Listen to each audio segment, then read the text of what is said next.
good evening my dear students. I Dr. Komal Gaur welcome all of you on this beautiful study platform that is the Eklavya education. स्वागत है सब बच्चों का एक बार फिर से ह्यूमन हेल्थ एंड डिजीजेस का आखिरी लेक्चर आज है हमारा, और इसी के साथ आज तुम्हारा human health and diseases lesson खत्म हो जाएगा। कल इसका टेस्ट है, 2 दिन से मैं बता रही हूँ आप लोगों को। आई होप आपने तैयारी भी करी है।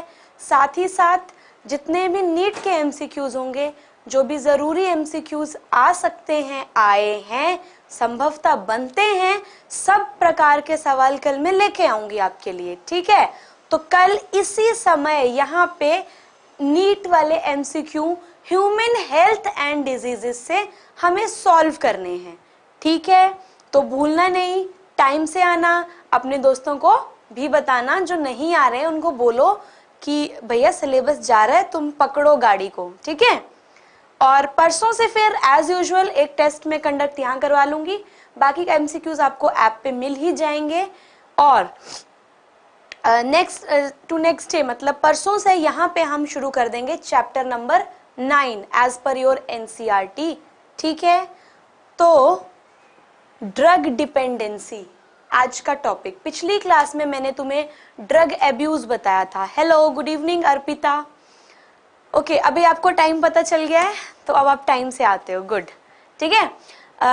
हाँ, पिछली क्लास में मैंने तुम्हें ड्रग एब्यूज बताया था, जिसमें मैंने सब प्रकार के जो ड्रग्स हैं उनको क्लासिफाई कर दिया था कि सेडेटिव कौन से हैं जो तुम्हें नींद देंगे, कौन से हैं जो तुम्हारे मूड को एकदम राइज कर देंगे, एलिवेट कर देंगे। मूड एलिवेटर्स बताए थे मैंने। फिर मैंने हेलुसिनोजेंस बताए थे जो तुम्हारे जज्बात बदल देंगे, है ना। उसमें हमने क्या पढ़ा था, एक बार चलो एक बार देखो, क्योंकि आज का टॉपिक और हमारा ये पहला टॉपिक थोड़ा रिलेटेड है। ठीक है, तो ये सारे ड्रग्स के बारे में बताया मैंने। कैनाबिनॉइड्स वो ड्रग्स हैं जो कि हेलुसिनेटिंग इफेक्ट कॉज करते हैं। इसमें आपका बहुत ही फेमस जो ड्रग है, जो बहुत ज्यादा एब्यूज होता है हमारी कंट्री में, वो है भांग। कैनाबिस प्लांट से मिलता है। कैनाबिस के 2 पौधे मैंने बताए थे, एक होता है कैनाबिस इंडिका, एक होता है कैनाबिस सटाइवा। क्या इस बारे में बात की है? कैनाबिस इंडिका जो है वो भांग, गांजा, चरस तीनों चीजें देगा, लेकिन जो कैनाबिस सटाइवा है वो सिर्फ मैरिजुआना देगा। अब याद कैसे रखे मैम, हमें क्या पता ये लगेगा? तो बेटा देखो, सरल सी बात है, इंडिका मतलब कुछ देसी, इंडियन में, तो भांग, चरस, गांजा याद रह जाएगा। और मैरिजुआना थोड़ा नाम भी मॉडर्न है, तो ये सटाइवा से मिलेगा। ठीक है, तो अगर इस पे सवाल आएगा तो कोई गलत नहीं करेगा। हेलुसिनेटिंग ड्रग है ये। ऐसी चीजें इंसान को होने लगती हैं, दिखने लगती हैं, लाइक पर्सन बोलेगा कि मुझे रंग सुनाई दे रहे हैं। ठीक है, रंग तो देखने वाली चीज है ना, लेकिन वो कहेगा मुझे सुनाई दे रहे हैं। तो सेंट्रल नर्वस सिस्टम पे और पूरा का पूरा तुम्हारा कार्डियोवेस्कुलर शब्द अगर तुम कहीं सुनते हो, ठीक है, आई बिलीव, मुझे ऐसे लगता है कि तुम लोगों को शब्दों के बताने वाली बहुत चीजें जरूरी हैं, क्योंकि जब तुम्हें शब्दों के मतलब समझ में आएंगे ना, तब मजा आएगा तुम्हें पढ़ने में भी। कार्डियोवेस्कुलर, देखो कार्डियो का मतलब होता है हार्ट से रिलेटेड, वेस्कुलर मतलब ब्लड सप्लाई से रिलेटेड। तो ब्लड सप्लाई कौन करता है? Arteries, blood vessels. तो कार्डियोवेस्कुलर जो है आपका सिस्टम, इसका मतलब है तुम्हारा हृदय और तुम्हारा परिसंचरण। ठीक है, तो ये सब चीजें इसमें अफेक्ट होती हैं। भांग के बाद बहुत जल्दी हार्ट रेट बढ़ता है, तो दीज आर द इफेक्ट्स। ठीक है, इसमें ही एक और इम्पॉर्टेंट चीज आई थी जिसको मैंने बोला था LSD। ठीक है, कोका एल्कोइड्स के बारे में बताया था, जिसको क्रैक बोलते हैं। ठीक है, ये स्टिमुलेंट था। इसके बाद एट्रोपा बेलाडोना बताया था। एट्रोपा बेलाडोना से एक दवाई मिलती है जिसको मैंने एट्रोपिन कहा था। ठीक है, एट्रोपिन इसी से मिलती है और लोग इसका गलत इस्तेमाल भी करते हैं। एट्रोपा बेलाडोना सरल भाषा में कहते हैं धतूरा। ठीक है, यहां तक हमने बात कर ली थी। अब देखो टोबैको, तंबाकू जिसको बोलते हो तुम, टोबैको, उसमें क्या होता है? उसमें होता है निकोटीन। निकोटीन, तो ये क्वेश्चन इंपॉर्टेंट है बच्चों। तो तंबाकू में क्या होता है? निकोटीन होता है। ठीक है, तो लोगों को उसकी लत लग जाती है, आदत लग जाती है। ठीक है, nicotine stimulates adrenal gland to release adrenaline and noradrenaline into the blood circulation, both of which raise BP and increase heart rate. ये क्या करता है? ये एड्रिनल ग्लैंड पे निकोटीन क्या करेगा? एड्रिनल ग्लैंड जो किडनी के ऊपर सुपरारीनल ग्लैंड होता है, उसको, उसके दो पार्ट होते हैं, मैंने बताया था, एड्रिनल मेडुला, एड्रिनल कॉर्टेक्स। तो एड्रिनल मेडुला से हार्मोन निकलते हैं, एड्रेनलिन और नॉन एड्रेनलिन। ठीक है, इसको एपिनेफ्रिन और नॉन एपिनेफ्रिन भी कहते हैं। एड्रेनलिन को एपिनेफ्रिन और नॉर एड्रेनलिन को नॉर एपिनेफ्रिन। चलो बाद की बात है, ये आएगा आगे ह्यूमन फिजियोलॉजी में, ये बात आएगी। तो ये हार्ट रेट बढ़ता है तो इंसान को ऐसा लगता है कि चलो अब हमें एनर्जी मिल गई है। ठीक है, टोबैको लेने के बाद पर्सन को लगता है कि एनर्जी आ गई, चलो हम काम कर पाएंगे। दैट इज वाई लोग ज्यादा काम के बीच में स्मोक करते हैं, स्ट्रेस रिलीव करते हैं। दे आर द रीजंस, और इसकी आदत लग जाती है बेटा। ठीक है, smoking of tobacco is associated with increased incidence of cancer of lung. सब बच्चों को पता है धूम्रपान करने से कैंसर होता है ना। Urinary bladder, throat, oral cavity, bronchitis, emphysema, coronary artery disease, gastric ulcer, ये सारी बीमारियां कैंसर कॉज कर सकती हैं। कहीं ना कहीं एम्फाइसीमा होगा, ब्रोंकाइटिस होगा, धीरे धीरे करके लंग्स डैमेज होते जाएंगे, हो सकता है आगे जाके कैंसर हो जाए। ठीक है, हो सकता है डायरेक्ट लंग कैंसर हो जाए। गैस्ट्रिक अल्सर, पेट में अल्सर हो जाते हैं। गैस्ट्रिक मतलब जहां पे भी शब्द देखोगे ना गैस्ट्रिक, सीधा उसको स्टमक से रिलेट कर दोगे, सीधा स्टमक, आमाशय से। ठीक है, इतनी सी बात तुम्हें बताना जरूरी थी। अब देखो ड्रग डिपेंडेंसी क्या होती है। मैं तुम्हें पिछले लेक्चर में भी बता दी कि लोगों को ना आदत लग जाती है इस चीज की। दे फील लाइक कि ड्रग नहीं मिलेगा, जिस चीज को वो ले रहे हैं, जिसको ओपियम खाने की आदत लग गई है, हफीम, ओपियोइड्स, ठीक है, उसको वो नहीं मिलेगा तो उसको लगेगा कि वो नॉर्मल नहीं रह सकता। तो ये डिपेंड हो जाते हैं, उस पे निर्भरता, ड्रग्स पे निर्भर हो जाता है इंसान। Addiction is a psychological attachment to certain effects such as euphoria and a temporary feeling of well-being associated with drugs and alcohol. अब सुनो मेरी बात को ध्यान से, जो सुन लेगा उसका कंसेप्ट क्लियर हो जाएगा। सिंपल बात है अपनी, ठीक है, जो ध्यान से सुन लेगा उसका कंसेप्ट क्लियर हो जाएगा अभी की अभी। क्या बोल रही हूं मैं? ड्रग एडिक्शन, देखो जो भी नशा करता है ना, उसको अगर कोई अफीम खा रहा है, उसको वो अफीम अच्छा नहीं लगेगा, उसको अच्छा लगेगा उसके बाद जो इफेक्ट आ रहा है उसका। ठीक है, अगर कोई भांग खा रहा है, भांग कोई बहुत ज्यादा टेस्टी चीज नहीं है, लेकिन उसका जो इफेक्ट आएगा उसको उस इफेक्ट की आदत लग जाती है। ड्रग्स लेने के बाद पर्सन को लगता है यूफोरिया, हैप्पीनेस, बिना बात की खुशी। ठीक है, उसे लगता है सब ओके है, all is well, fine, temporary feeling of wellbeing, सारा स्ट्रेस चला जाएगा।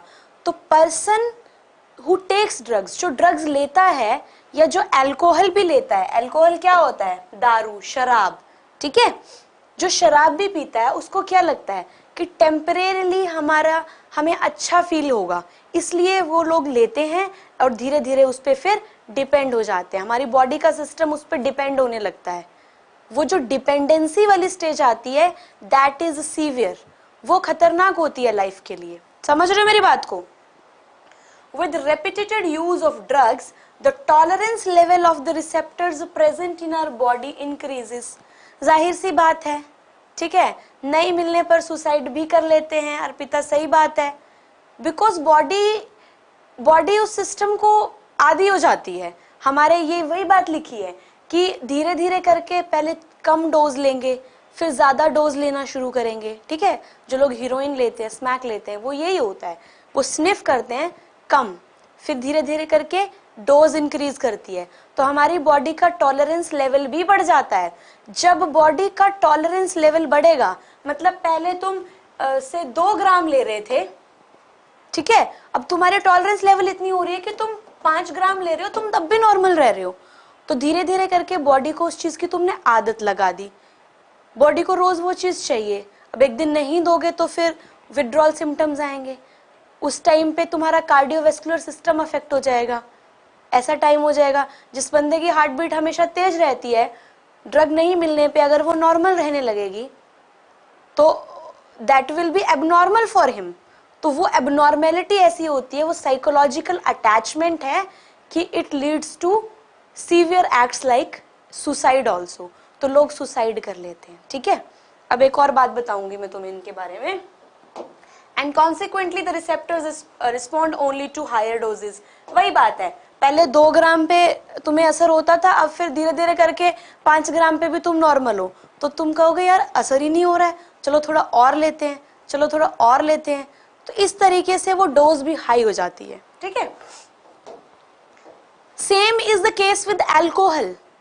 एल्कोहल, दारू के साथ भी यही केस होता है, लेकिन जैसा कि आपने मेरे से पिछली क्लास में भी पूछा था, एल्कोहल उतना ज्यादा सीवियर इफेक्ट नहीं देता है जितना कि ड्रग्स देते हैं, ठीक है। एल्कोहल की लत छुड़ाना भी कंपैरेटिवली इजी है as compare to drugs, but still ना तो एल्कोहल ना तो ड्रग्स। हमारी बॉडी को कुछ नहीं चाहिए भैया, बॉडी को चाहिए सिर्फ normal healthy diet, nothing else, ठीक है। बॉडी को और कुछ नहीं चाहिए, सिर्फ नॉर्मल हेल्दी डाइट चाहिए, ठीक। तो ये होती है drug dependency. It is psychological attachment. Psychological attachment, body के रिसेप्टर्स उस तरीके से काम करने लगते हैं। समझ रहे हो मेरी बात को? Am I clear? Am I clear? Am I clear?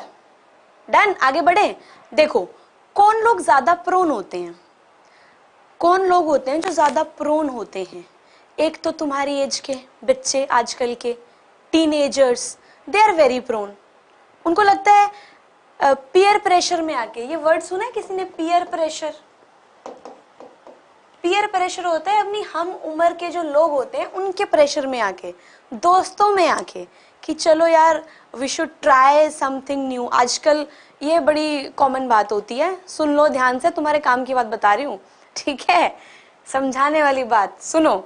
Peer pressure क्या होता है, तुम्हारे फ्रेंड्स तुम्हें बोलेंगे कि यार तुम इतने बड़े हो गए, तुम ये नहीं करते हैं, you should try something new in life. तो ऐसे कर करके पहले तुम्हें आदत लगेगी, फिर तुम्हें लगेगा यार इसको, ये ड्रग लेने से, ये चीज स्मोक करने से, ये अल्कोहल लेने से माइंड को रिलैक्स लग रहा है। तो स्टार्टिंग में बहुत अच्छा फीलिंग आएगा, बट धीरे धीरे करके जब आदत लग जाएगी तब वो चीज बहुत ज्यादा खतरनाक है, ठीक है। तो पीयर प्रेशर होता है जो दोस्तों के आसपास के तुम्हारे हम उम्र के लोगों के हिसाब से जो तुम पे प्रेशर पड़ता है, ठीक है। धीरे धीरे करके, क्योंकि मैंने बताया था हेलुसिनेटिंग ड्रग्स को साइकेडेलिक ड्रग्स भी बोलते हैं। आज का लेक्चर उसको बहुत अच्छे समझ आ रहा होगा, जिसने पिछला लेक्चर भी देखा है मेरा, वो बहुत अच्छे से रिलेट कर पा रहा होगा। जिसने नहीं देखा है जरा देखना बेटा, ठीक है। जो हेलुसिनेटिंग ड्रग्स होते हैं उनको मैंने बताया था साइकेडेलिक ड्रग्स, बोला था साइकेडेलिक ड्रग्स, ठीक है। तो ये वो ड्रग्स थे जो तुम्हें बिल्कुल वो कर देंगे, अजीब इंफॉर्मेशन, मतलब परसेप्शन तुम्हारी बदल जाएगी एकदम।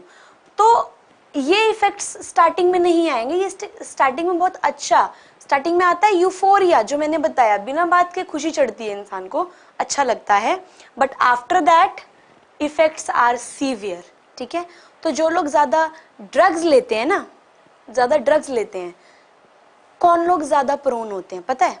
एक तो टीनेजर्स मैंने बता दिए, फिर जो लोग इंजेक्शंस के थ्रू ड्रग्स लेते हैं, इंजेक्शन के थ्रू जो ड्रग लेगा, जो उनकी बॉडी पे, उनके हाथ पे, स्पेशली इस जगह पे, यहाँ पे, ठीक है, नीडल के निशान देखने को मिल जाते हैं। This is a very common finding.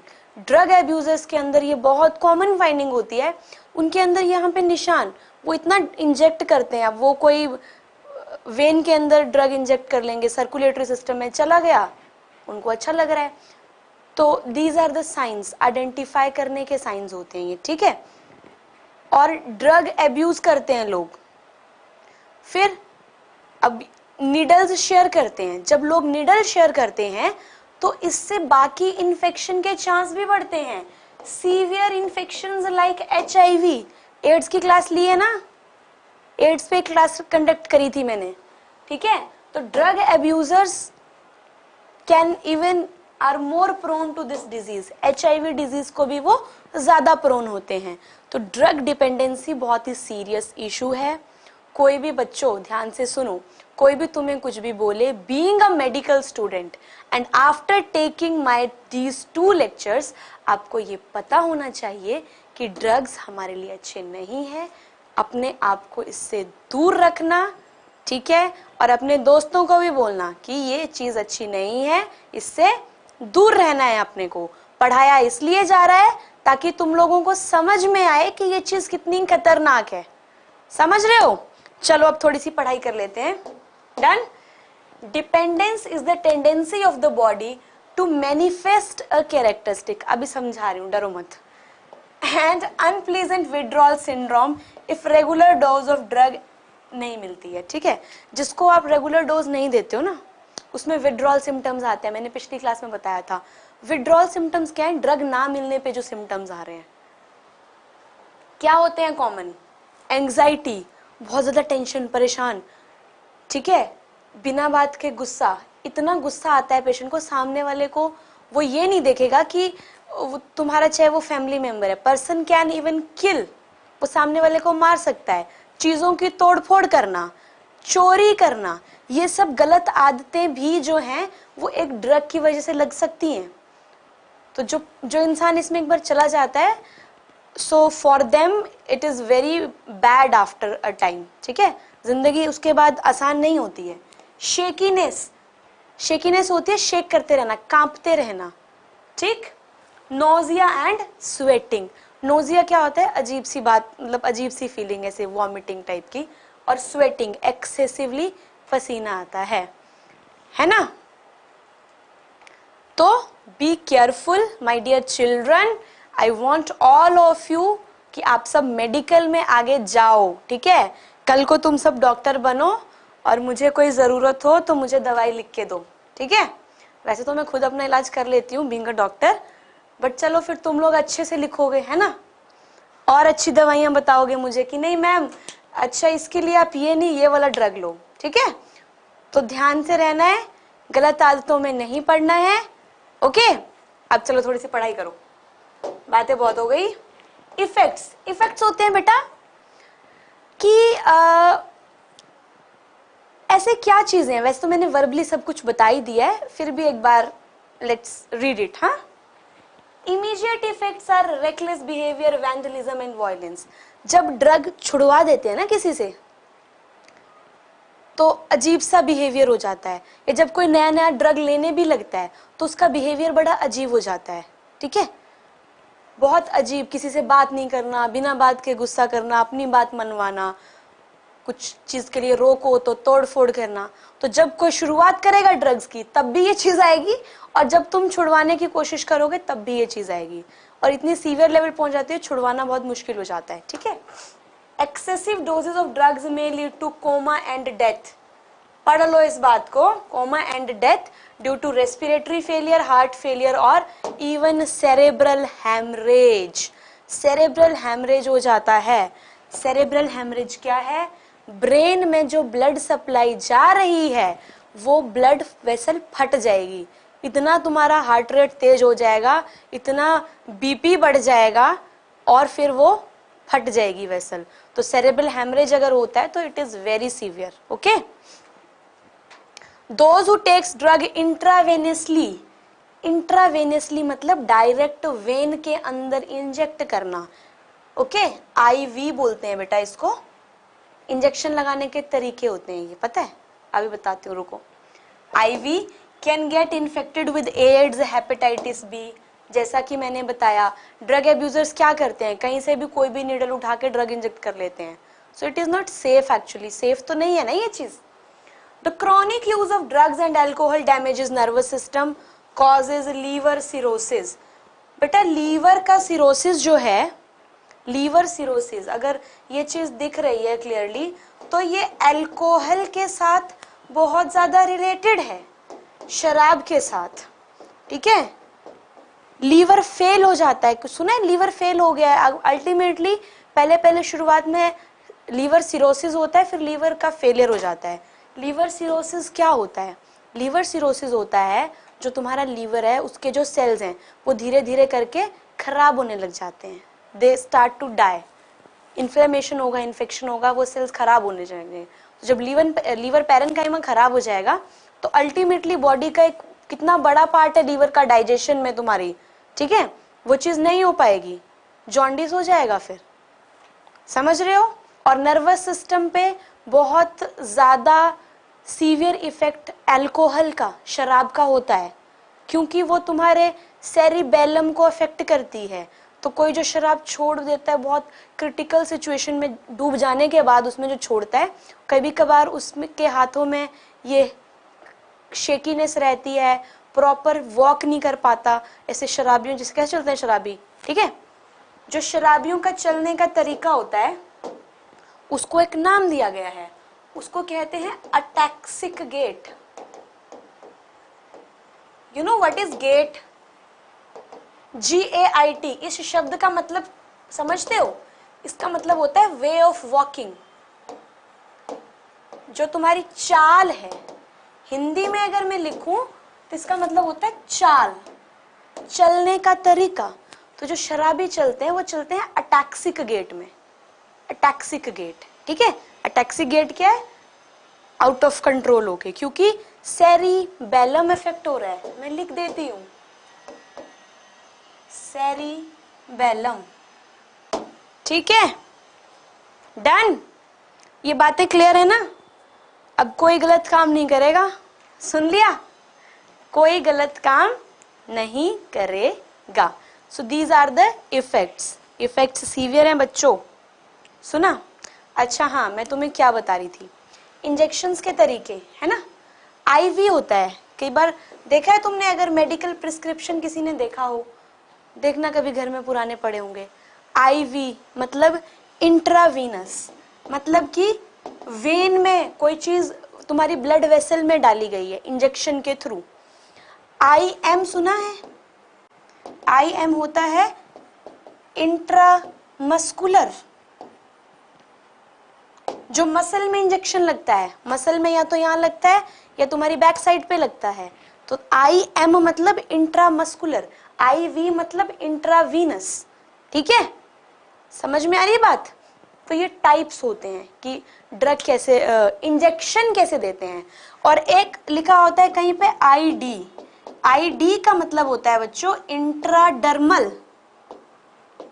अब मेरी बात ध्यान से सुनना, जो मैं शब्दों के मतलब बताती हूँ ना उसको अलग से लिख लिया करो, तुम्हारा नॉलेज कितना इंप्रूव होगा तुम्हें ये पता चल जाएगा। डर्मल, जहां पे बात डर्मा की आती है वहां पे बात तुम्हारी त्वचा की आती है, ठीक है। तो डर्मल मतलब जो इंजेक्शन सिर्फ स्किन पे दे रहे हो, जैसे मैंने बताया था मॉन्टॉक्स टेस्ट टीबी का, वो इंट्राडर्मल होता है, सिर्फ स्किन पे वो दवाई देते हैं हम, ठीक है। इंट्रामस्कुलर, टेटनस का जो इंजेक्शन लगता है वो इंट्रामस्कुलर लगता है। आईवी इंट्रावीनस, इंट्रावीनस जो ये ड्रग अब्यूज करते हैं या किसी को एलर्जी, मैंने पढ़ाया था एनाफिलेक्टिक शॉक लग गया है तो उसके बाद उसको इंजेक्शन देते हैं एड्रेनलिन का, तो that is given as intravenous. समझ में आ रही है बात? Is it clear? बोलो, done? Okay. The use of drugs and alcohol during pregnancy is also known to adversely affect the fetus. अगर प्रेगनेंसी के दौरान, गर्भधारण के दौरान अगर कोई महिला ड्रग्स लेती है तो बच्चे पे गलत असर हो सकता है, ठीक है। बच्चे में बहुत प्रकार की बीमारियां हो सकती हैं, जैसे कि मैं लिखूं तो सेरेब्रल पाल्सी हो सकती है बच्चे में, ठीक है। ये बहुत सीवियर मतलब ऐसी फिर लाइफ लॉन्ग चीज हो जाती है। सेरेब्रल पाल्सी का कोई क्योर नहीं होता, उसको सिर्फ हम मैनेज कर पाते हैं। सेरेब्रल पाल्सी का कोई क्योर नहीं है, ठीक है। डिजीज होती है बच्चों में बचपन से ही अगर है तो इससे ये चीज हो सकती है, जरूरी नहीं है हो, लेकिन हो सकती है। इस बात में है दम की हाँ ये हो सकती है, ठीक है। Use of anabolic steroid in females can cause masculinisation, अभी बता रही हूँ डरना मत, increased aggressiveness, mood swings, depression, abnormal menstrual cycles, excessive hairs growth on the face and body, enlargement of clitoris, deepening of voice. Anabolic steroids, steroids drugs होते हैं बेटा एक, ठीक है। अगर फीमेल बहुत ज्यादा एक्सेसिव यूज कर दी है तो मस्कुलिनाइजेशन, मैस्कुलिन फीचर्स, मैस्कुलिन फीचर क्या होते हैं, मेल जैसे फीचर आना, नर जैसे फीचर्स, ठीक है। तो आवाज जो है वो आदमियों जैसी हो जाएगी, फेस पे बहुत सारे हेयर्स ग्रो होना, डिप्रेशन में जाना, एंजाइटी में जाना, ठीक है। मेंस्ट्रुअल साइकिल प्रॉपर नहीं चलेगी किसी फीमेल की अगर ड्रग एब्यूज में कोई इन्वॉल्व है तो ये सारे एडवर्स होता है विपरीत। कहाँ है ये रहा, एडवर्स का मतलब होता है विपरीत, तो ये विपरीत परिणाम होते हैं इसके, समझ रहे हो मेरी बात को। ओके, मूड स्विंग्स, गुस्सा बहुत जल्दी। अब अगर मेल्स ले रहे हैं ड्रग्स एनाबॉलिक स्टेरॉइड्स, उनमें क्या होगा, एक्ने हो जाते हैं, फेस पे पिंपल का सीवियर फॉर्म एक्ने होता है। Increased aggressiveness, mood swings, depression, ठीक है, ये सब तो नॉर्मल बातें सब में हो जाएंगी। Reduction of size of the testicles, testicles का साइज कम हो जाएगा। डिक्रीज्ड स्पर्म प्रोडक्शन, शुक्राणु कम बनेंगे अगर ज्यादा स्टेरॉइड कोई लेता है तो। Potential for kidney and liver dysfunction, breast enlargement, premature baldness, enlargement of the prostate gland. ये अभी डिटेल में पढ़ोगे तुम प्रोस्टेट ग्लैंड के बारे में, ठीक है।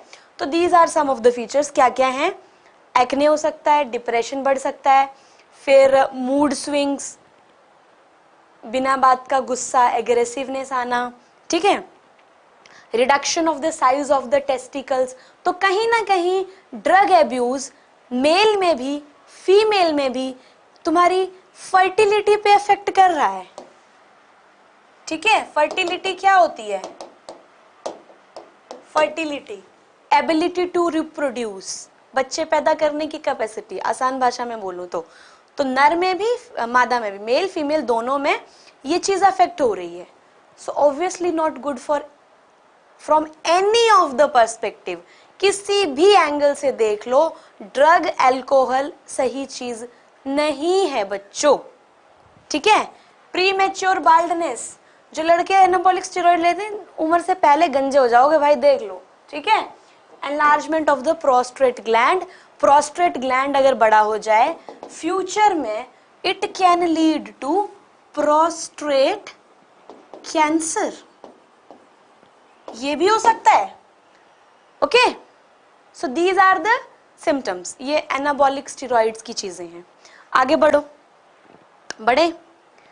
अब प्रिवेंशन कैसे करना है, देखो आसान सी बात है, कॉमन सी, अब तक तुम समझ गए होंगे कि हमें कैसे बचना है, फिर भी लिखा है तो पढ़ना तो पड़ेगा, है ना, मेहनत तो हम करेंगे थोड़ी सी। The measures useful for prevention and control of alcohol and drug abuse are avoid undue peer pressure on children, peer pressure में आके कोई गलती नहीं करना, समझे। Children should be educated and council to bear problems and stress in life, जिंदगी में कभी भी कोई स्ट्रेस आए ना तो उसका कभी ये सॉल्यूशन मत निकालना कि तुम ड्रग्स की तरफ जा रहे हो, ठीक है। लाइफ है तो मतलब प्रॉब्लम्स हैं, सबके साथ हैं, हर एक इंसान के साथ प्रॉब्लम्स होती हैं, बट उससे निकलने के लिए अगर कोई ड्रग्स का सहारा लेता है तो वो चीज गलत है। टीन एज में आके, तुम लोगों की जो एज है, इस एज में बहुत सारी चीजें आती हैं, बहुत सारे टेम्परेरी लोग लाइफ में आते हैं, ठीक है, बहुत सारी नई नई चीजें आपके साथ हो रही होती हैं, it's okay, but stress manage करने के दूसरे तरीके ढूंढो। अपने आप को किसी ऐसी चीज में डालो जहां पे तुम कोई एक नई स्किल सीख सको, बजाय कि तुम अपने आप को किसी ड्रग्स के पंगे में डालो। वो चीज नहीं करनी। अपने आप को हमेशा, एक बात याद रखना, ठीक है, ऐसे ही तुम लोगों को बता रही हूँ, एक एडवाइस देती हूँ, हर दिन जब सुबह उठते हो तो बी श्योर उस दिन सुबह उठ के अपने बेड पे ये डिसीजन लो कि मेरे को आज कल से बेहतर होना है, कि जैसा मैं कल था या मैं कल थी, आज उससे एक स्टेप आगे बढ़ना है, उससे एक स्टेप कुछ नया सीखना है। और सोने से पहले ये चीज देखा करो कि तुमने आज के दिन में क्या नया सीखा, आज के दिन में कुछ प्रोडक्टिव किया कि दिन वेस्ट किया। ठीक है, this is high time for you people. The child should seek help from parents and elders. अपने पेरेंट्स से बात करो अगर आपको कोई परेशानी है तो, अपने बड़ों से बात करो कोई परेशानी है तो। Don't go for drugs my dear children. Affected individual should seek medical help of qualified psychologist, psychiatrist and addiction, de addiction and rehabilitation programmes. De addiction and rehabilitation वो चीजें होती हैं जहां पे नशे की लत छुड़वाई जाती है। ठीक है, तो वहां पे क्या होता है, वहां पे तुम्हें बहुत सारी और एक्टिविटीज दी जाती हैं करने के लिए, so that you are not dependent on drugs. समझ रहे हो मेरी बात को? डन। साइकोलॉजिस्ट और साइकैट्रिस्ट दो शब्द आए हैं, फर्क जानते हो कि मैं बताऊं? साइकोलॉजिस्ट और साइकैट्रिस्ट, क्या फर्क होता है दोनों में? नाम तो सुने होंगे पर कभी सोचा नहीं होगा कि फर्क क्या होता है ना? सुनो, जो साइकोलॉजिस्ट होता है वो तुम्हारी काउंसलिंग करता है, ठीक है, वेरियस टेस्ट परफॉर्म करेगा, ऐसे ही मैनुअल्स, मतलब तुम्हें पेपर पे कोई टेस्ट करने को दिए जाएंगे, तुम्हें कोई एक्टिविटी करने को दी जाएगी, वहां से वो तुम्हारी मेंटल लेवल को चेक करेगा। साइकोलॉजिस्ट काउंसलिंग करेगा। जो साइकेट्रिस्ट होता है वो आपको मेडिसिन भी प्रिस्क्राइब करता है साथ में। ठीक है, दिस इज द डॉक्टर। ये डॉक्टर होगा जो मेडिसिन प्रिस्क्राइब करेगा, ये वो डॉक्टर होंगे साइकोलॉजिस्ट जो आपकी काउंसलिंग करेंगे। डन। विद दिस ये लेसन खत्म होता है, कल इसका टेस्ट है। डन। सो ये क्लास खत्म, मिलते हैं अब हम कल, ठीक है, एक नए दिन के साथ। टाइम बिल्कुल यही रहेगा, शाम का ही। पहले 11th की क्लास लेंगे जहाँ पे कल नेफ्रॉन का स्ट्रक्चर में पढ़ाऊंगी, और 12th में कल हम यहाँ पे MCQs करेंगे। Done. Thank you so much. पढ़ते रहो, मस्त रहो, गलत आदतों में मत जाओ और जिंदगी में आगे बढ़ो। Thank you.